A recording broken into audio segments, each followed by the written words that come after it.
তো আজকে আমি আবার চলে আসলাম একটা নতুন রেসিপির সাথে। তো আজকে আমরা বানাবো কষা মাংস, ঠিক আছে। তো ভিডিওটা পুরোটা দেখবেন। ওর জন্য কষা মাংসের জন্য আমরা এখানে সরষের তেল ইউজ করেছি। সরষের তেল আমরা নিয়ে নিলাম, তার উপরে আমরা আলু কেটে রেখেছিলাম, তো ওটা ঢেলে দিলাম। এটাকে আলুটাকে ভালো করে ভেজে নেবো। আর ভেজে নেওয়ার পর আমরা আলুটাকে ভালো করে উঠিয়ে নেবো। যতক্ষণ ভালো করে লাল লাল না হয়, তো আমাদের লাল হয়ে গেল, তো আমরা উঠিয়ে নেবো। কমসে কম আলু আমরা তো 5 থেকে 10 মিনিট ভেজেছিলাম, তার মধ্যে লাল হয়ে গেছিলো। তো যাই হোক, তো এখানে লাল হয়ে গেল। তো আমরা এবার কালো জিরা ইউজ করলাম, কালো জিরা দিয়ে দিলাম ওই সরষের তেলে। তো এখানে কালো জিরা দেওয়ার পর আমরা দিয়ে দেবো হচ্ছে চিনি।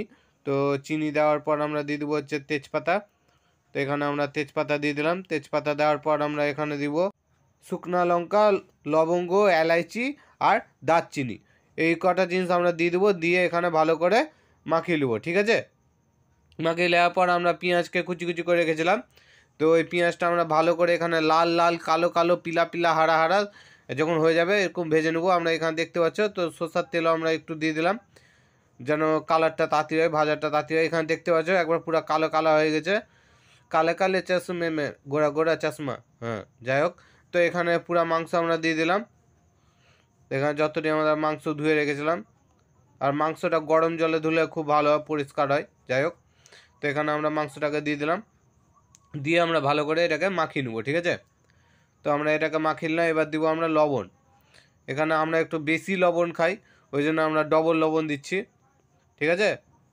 তো এখানে আপনারা একবার লবণ দিয়ে দেখতে পারেন, পরে টেস্ট লবণ বেশি হয়ে গেলে খাওয়া যাবে না। তো আমরা এখানে ঢেকে দিলাম, কমসে কম 5 মিনিটের জন্য আমরা ঢেকে দিলাম, ঠিক আছে। এবার আমরা এখানে মিক্সিতে বেটে নিব আদা। এখানে আদা দিয়ে দিয়েছি আমরা। তো আদা দেওয়ার পর আমরা দিব পেঁয়াজ। তো এখানে আমরা পেঁয়াজও কুচি করে রেখেছিলাম, পেঁয়াজটা ঢেলে দিলাম। তো আর দিব হচ্ছে করে এখানে রসুন, আমরা রসুনও দিয়ে দিলাম। রসুন দেওয়ার পর আমরা দিব হচ্ছে লঙ্কা, ঠিক আছে। তো আমরা লঙ্কা এখানে ঢেলে দেবো এবার, এই যে। তো আমরা একটু ঝাল খাই, ওই জন্য এখানে লঙ্কা দিলাম। ঝাল যারা কম খায় একটু কম লঙ্কা দিলেই হবে। তো আমরা ওটা মিক্সিতে বেটে নিচ্ছি। তো এখানে আমরা এখানে নাড়িয়ে নাড়িয়ে দেখবো, ভালো করে নাড়াতে হবে। কমসে কম 5 মিনিট আমরা ঢেকে রেখেছিলাম, তো আবার ঢেকে দিলাম 5 মিনিটের জন্য। তো ঢাকার পর আমরা উঠালাম, উঠিয়ে এবার মশলাটা আমরা যেটা বেটে নিয়েছি ওটা আমরা মিক্সিতে বেটে নিয়েছিলাম, তো ওটা আমরা এখানে ঢেলে দেবো, ঠিক আছে। তো এখানে দেখতে পাচ্ছ মাংস হয়ে গেছে। তো আমরা একটু হলুদ দিলাম, ঠিক আছে, 2 চামচ হলুদ দিয়ে দিলাম। আর মাংসটা পরে টেস্ট করেও দেখতে হবে যে হয়েছে না হয়নি, ঠিক আছে। তো এখানে এই ভিডিওটা পুরোটা বানাতে 40 মিনিট লেগেছে। তো যেটা আমরা বেটে নিয়েছি ওটা আমরা এখানে ঢেলে দিলাম। এবার ওটাকে ধুয়ে নিই, ধুয়ে একটু জল ঢেলে আবার ঢেলে দেবো। এখানে দেখতে পাবা, এই যে এখানে ঢেলে দিলাম, ওটাকে পরিষ্কার করে দিলাম, একটু জল জল হয়ে গেল। তো এবার এটাকেও ভালো করে আমরা বেটে নেবো, মাখিয়ে নেবো এখানে। তো এবার ভালো করে একবারে চারিদিকে মাখিয়ে নিতে হবে। করার পর এখানে আমরা দিলাম হচ্ছে ধনা গুঁড়া দিয়ে দিলাম আমরা এখানে, আর একটা দিব হচ্ছে গোলমরিচ, ঠিক আছে। তো এখানে ধনা গুঁড়া আর গোলমরিচ আমরা দিয়ে দিয়েছি। তো এবার এটাকে ভালো করে আমরা মাখিয়ে নিতে হবে। ও লঙ্কার গুঁড়া বাকি আছে, তো লঙ্কার গুঁড়া আমরা দিয়ে দিলাম। তো দেওয়ার পর এটাকে ভালো করে মাখিয়ে নিতে হবে।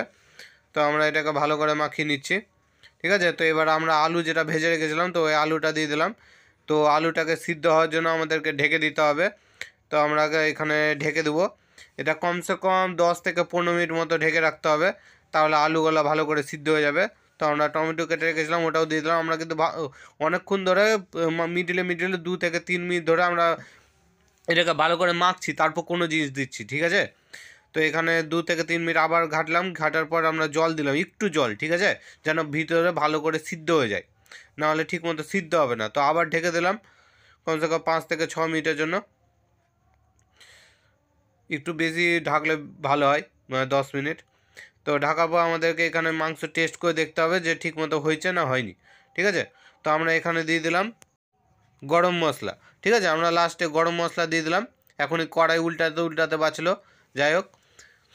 তো এখানে আমরা ওই জন্য সাঁড়াশি দিয়ে ধরে নিলাম, এবার যেন না উল্টাই। তো এখানে ভালো করে এটাকে মাখিয়ে নিতে হবে, ভালো করে একবারে অনেকক্ষণ ধরে। এই পুরো ভিডিও বানাতে 46 মিনিটের মতো লেগেছে, 50 মিনিট 40 মিনিটের উপরে। তো যাই হোক, তো এখানে আপনাদেরকেও টাইম দিয়ে মিডিলে মিডিলে ভালো করে এভাবে মেখে নিতে হবে, কিছু দেওয়ার আগে কিছু দেওয়ার পর, ঠিক আছে। কমসে কম 1-2 মিনিট ধরে মাখতে হবে, তারপর কোনো কিছু দিতে হবে আইটেম। তো আমাদের ভিডিও এখানে কমপ্লিট হয়ে গেলো, আর কিছু করতে হবে না, আমাদের মাংস এখানে রেডি, ঠিক আছে।